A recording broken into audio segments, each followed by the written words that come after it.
Recently, we had the opportunity to visit three manufacturers in Connecticut, and we talked with both their management and some of their employees. Here's what they had to say. OF Mossberg was founded in 1919 by a Swedish immigrant right here in Connecticut. So we've been here, it's been our home for over 94 years. The building we're in right now has been our home for about 50 plus years. We came here in 1960. So we have a long roots in this state. And in fact, Mossberg is the oldest family-owned and operated firearms manufacturer in America. Stag Arms is a rifle manufacturing company right here in New Britain, Connecticut. We were founded 10 years ago, founded the company, and we've been making modern sporting rifles here for the last 10 years. We currently have approximately 200 employees occupying 4 factories right here in the city of New Britain. We have amazing craftsmen. We have some of the top skilled machinists in the area. New Britain has always had a long history of having great machining through the aerospace industry and automotive, and we've been able to use that in our firearms manufacturing, which has made for an excellent product. Ammunition Storage Components is approximately 2.5 years old. I had my prior experience from another company I own, which was born of my grandfather's manufacturing company. I am actually the 3rd generation of my family to be in the manufacturing business in New Britain, Connecticut. Currently at ASC we have approximately 70 employees, and there's approximately 40 at Marsam Metal Finishing Company, the other company I have that's a sister company of this one, if you will. We are growing and expanding at both organizations, and projected for the end of the first quarter of 2013, I would expect to be at or above 100 employees here at ASC, and probably at or above 50 employees at Marsam. Now, we've been out on the floor. The place is just buzzing. Tell us a little bit about the current demand, your customers. Give us an idea of what it's like to meet that customer demand. Well, we've been fortunate in the last few years where we've introduced some new products into the market, and the demand and the customer acceptance has been overwhelming. It's been extremely positive. Our line has grown in all areas. Our shotguns, our bolt-action centerfire rifles, and our new semi-automatic modern sporting rifles have all been very well received in the marketplace, and the demand has been it's been outstanding. There's a lot of discussion out there in the public square about the modern sporting rifle. Do you feel that the modern sporting rifle is largely misunderstood? The modern sporting rifle is definitely misunderstood. What people don't necessarily realize is that semi-automatic rifles have been in use commonly in this country since 1905. The mechanisms that operate a modern sporting rifle are no different than what operated a semi-automatic rifle 100 years ago. Just because it may look different, the cosmetics of it don't affect its fit, form, or function.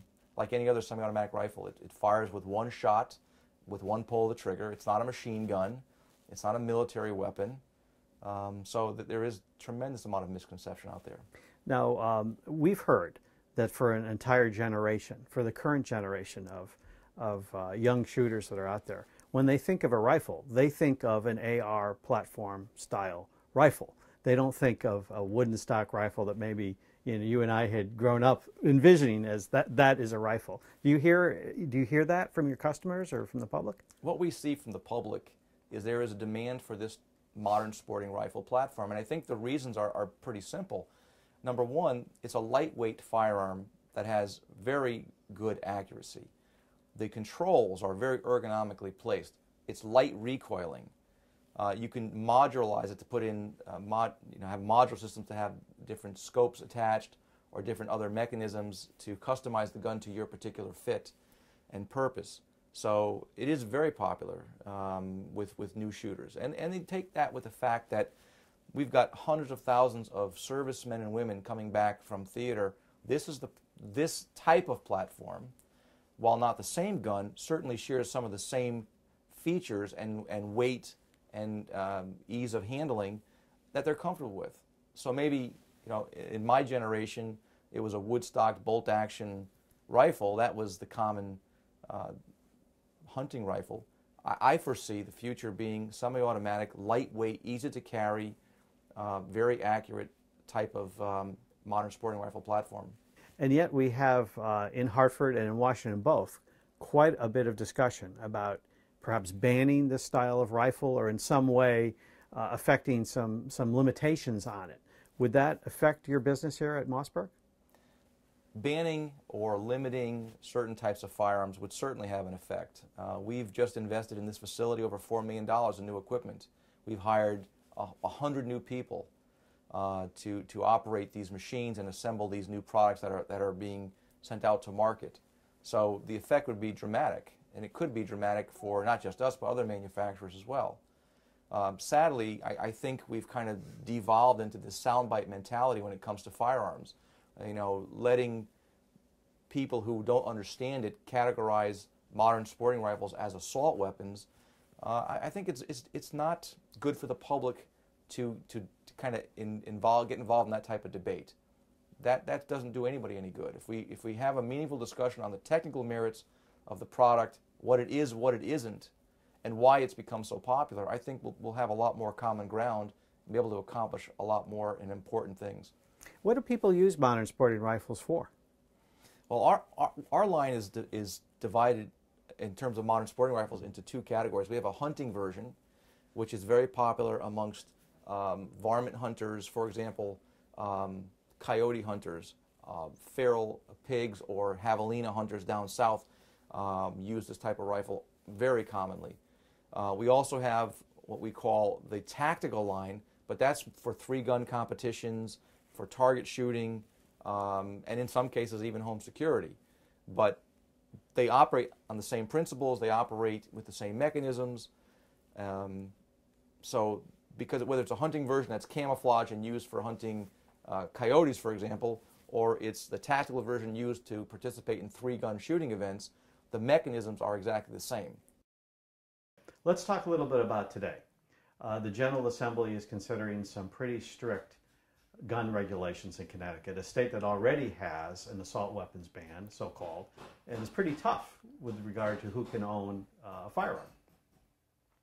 So you've been to the legislature, I understand, and have talked. How is your experience talking to the legislature? I was very excited to have the opportunity to speak to the legislature. I think that it's very important in making any decision to listen to all sides and look for where you can get input. As a firearms manufacturer, we have a lot of experience when it comes to firearms, and we really want to be part of the solution, to work with them, to sit at the table and come up with some things that will make a lot of sense and make our state safer. How did the people here at Stag Arms feel the day that the news came out about the awful tragedy in Newtown? The entire company was devastated. Everyone was, there wasn't a person we talked to that wasn't devastated by hearing the wake of the tragedy. Having 2 children myself, it was just an awful feeling to hear what happened. And in doing so, I understand why the state would like to put actions in place to make a safer state, which is something that we as a company and as parents all want for the state of Connecticut.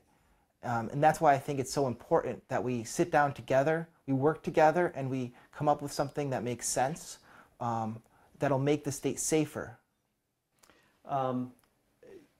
You started this company in New Britain, as you said earlier, a city that has a rich manufacturing history, and you've been here now for a decade. Tell us a little bit about your role in New Britain and what you're able to bring to the economy here. Well, New Britain, first of all, I have to say, is a great city to be working in. We're very proud of where we are and where we're working. We have a great workforce. We have a lot of resources available to us here. There are many platers, there are many vendors, all within very close proximity, which makes it very easy to work.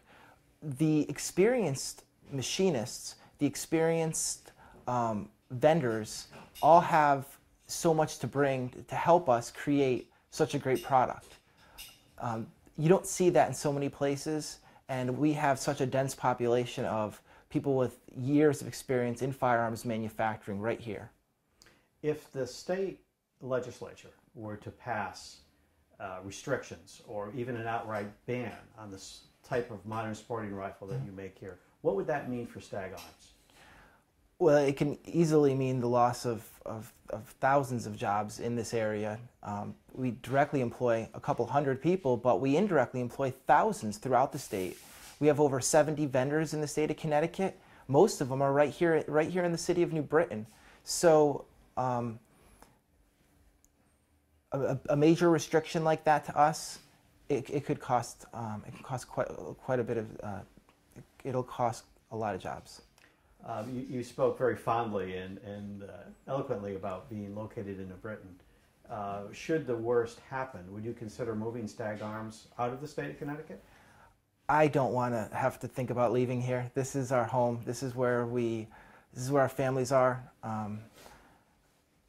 You know, I think the most important thing is that we can sit down and work together and have that off the table.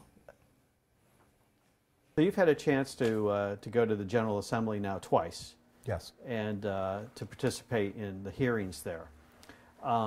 If you had a chance to talk directly with a member of that committee or any member of the General Assembly that is now considering tougher gun laws, from your perspective as the president of ASC, what would you want to tell that legislator? What I would say is that I would implore the legislature to take their time, to be thoughtful, to address the problem, and take reasonable and pointed solutions towards solving the problem, although it is a very difficult one. And I would ask that they gather all the information, that they become highly educated on the issue, and that with that information they proceed methodically so that we can get a solution that is going to make us all safer, that's going to keep weapons, guns, rifles out of the hands of unauthorized people, that's going to deal with the mental health issues or lack of mental health care that we have in our society today, and that they proceed in a manner that, again, resolves the problem, but also with an eye towards unintended consequences, with an eye towards being very cautious about affecting business and industry, manufacturing, jobs in the state of Connecticut to no resolve. So my deep concern is that we rush to legislation, and that legislation passes without complete information, without full consideration of all the facts of what's going on and what we're trying to resolve, and that what we end up with is damage to industry, damage to manufacturing jobs, damage to my employees who are you know, just regular people. They're just good people who come to work every day and have families and lives that'll be put out of work, and that would be my concern, that happens and we don't have a resolution and we're no safer. So all we've really done is compound the problem, in my view. What do you think that the legislature, or maybe even on the federal level, what should lawmakers, in your opinion, focus on? In my opinion, I think that lawmakers at all levels need to focus on the unauthorized use and the unauthorized access to firearms.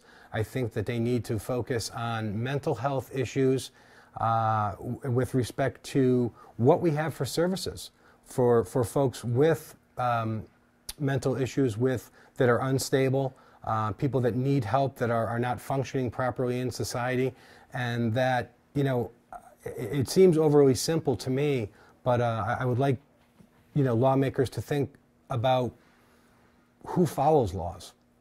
Laws are typically followed by law-abiding citizens.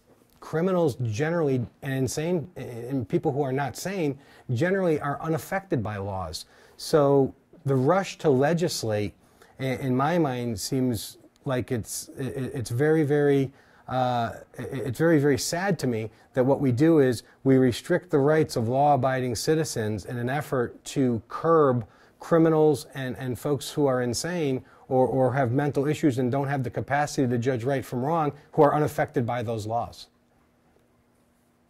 So you've been committed to New Britain for some time. Yes.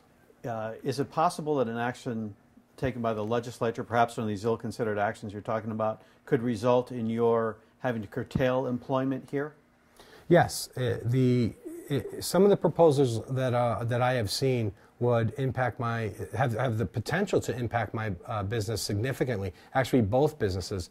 At which point I would be in a position where I would have to either discontinue a number of products that I currently make, which would result in the company downsizing, or it would result in me necessitating a move to an area where I can operate the businesses. Now, that is not something I want to do. I'm rooted here in Connecticut. My family is here in Connecticut. My employees and their families are here in Connecticut. So I don't want to do that. But the flip side is that I have a tremendous amount invested in equipment, machinery, and property, real and personal, with these businesses that I can't just let go idle. I can't do it. I can't afford to let that happen. So in reality, I don't want to move, but if I had to, unfortunately, I would. Tell us about some of the jobs that you have on the shop floor and out here in the front office. We have a huge variety of jobs. We employ people for machining, Light assembly, licensing, record keeping, quality inspection, quality procedures, people who write quality procedures. accounting. We have sales, customer service, shop foreman, engineering, and welders. So basically, it runs the gamut from a semi-skilled position all the way up to a highly skilled position and everything in between. This is a family business. It's family owned and operated, and working here, you feel like you're part of the family. You really are engaged. Everybody knows everybody else.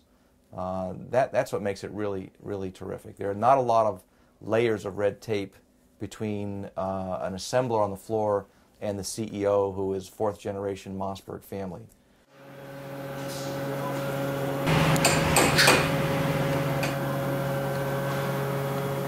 My name is Elizabeth Zajac, and I've worked for Mossberg for almost a year now. My name is Michael Torres. I live in East Haven, and I'm the MMR team leader of this room here. My name is Freddie Bonilla. I live in East Haven, Connecticut, and I've worked for Mossberg for the last 2 years. My name is Bob Gadini. I live in East Haven, Connecticut. I've been at Mossberg for almost 2 years now. My name is Carly Keith, and I live in Middletown, Connecticut, and I've worked for Stag Arms for almost 6 years. My name is Vitek Witkowski. I've worked for Stag Arms for 9 years now. I lived in New Britain for quite a while. My name is Christina Herron, and I live in Manchester, Connecticut, and I've worked at Stag Arms for almost a year. My name is Sarah Davis. I live in Hartford, Connecticut, and I've been with ASC for about 2 years now. My name is Ephraim Lozada. I live in New Britain, Connecticut. I've been working at ASC for the past 2.5, 3 years. I'm Barry Burgeon. I live here in New Britain, and I've been with John here at ASC since its inception and beginning. How important is working at ASC to you? It's very important. Without ASC, I won't be able to live, pay my bills, and get everybody depends on the company. So it's very important. This is my livelihood. This is for me and my family. I'm a single mother with 2 kids, so I definitely need to have some financial stability. I do. And yet, I'm sure you've heard in the news, even if you haven't paid attention closely, there's talk in Hartford and in Washington of possible restrictions on magazines. Now, if you had a chance to talk to one of those lawmakers, from your perspective, what would you tell them? Don't take our jobs away. I don't know what else to say. It shouldn't be, it's not fair for what happened, for everybody else to suffer the consequences for it. So you think sometimes maybe the focus is wrong? Yes. They should put themselves in our situation and see what would they do. They should try to do everything possible to keep everybody employed. That's the top thing here in Connecticut. Like you said, all the jobs are walking out. Stanley Works left to Mexico. I forgot what other company left out of Connecticut. So why not stay here? Take the New York law just recently passed. They went from a 10-round to a 7-round, 3 rounds of ammunition, and something is going to make somebody safer or not.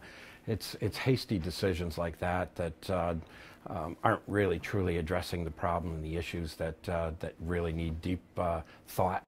They have to look at it as a whole. And I'm pretty sure a lot of the people in Congress and Senate and law that trying to pass these laws just because they're trying to work with that particular party and trying to pacify the American citizens to make it seem as if they're doing something about it, I think that they need to understand that you can't prosecute everyone for one person's mistake. You've probably heard that there's some pretty serious discussion in Hartford about additional gun control laws. Do you worry about those laws and the effects that they may have on your job here at STAG? I do.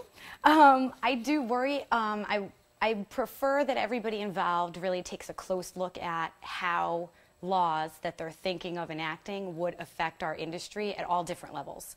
Everything from our dealers to our retail customers to our heavy work and involvement with law enforcement, military customers of ours, as well as trickling down, of course, to our vendors. Most of them are local also in the state of Connecticut.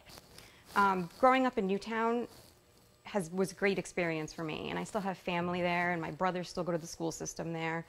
And when everything happened, it was really hard. It hit home in a real way. But I don't want to see people rush into things and make rash decisions. But, you know, I do think it needs to be talked about, and it does need to be worked on and, you know, figured out what we need to do before we rush into anything. If you had a chance to talk to an elected official, let's say a member of the state legislature, about what they're considering, what would you tell that state legislator? I would just tell them to think about it twice and not to take any jobs away from our people here in the state of Connecticut. I think that's they should reconsider doing anything with assault weapons ban or whatever they're talking about. If you had a chance to talk to a member of the legislature about your job here, what Mossberg does, what would you say to that legislator? I would ask the legislators to think very carefully about their final decisions, because their final decisions not only affects Mossberg and Mossberg's employees and our families, but the communities that we live in, the vendors that supply us, the people that we rely on to purchase our tools, to resharpen our tools, to take care of our machines.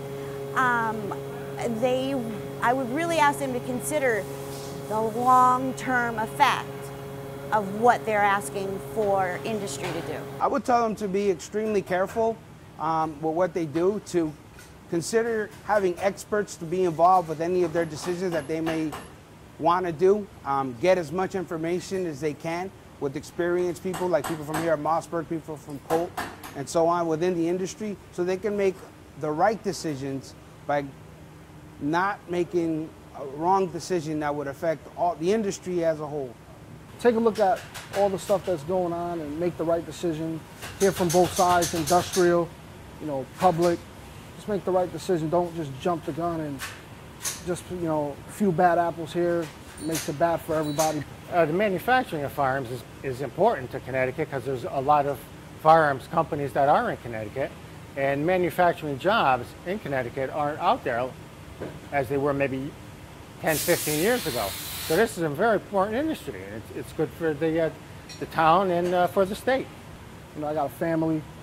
Me losing my job at Marlins, I fell on economical, you know, tough times. I had to use all my wedding money that I had.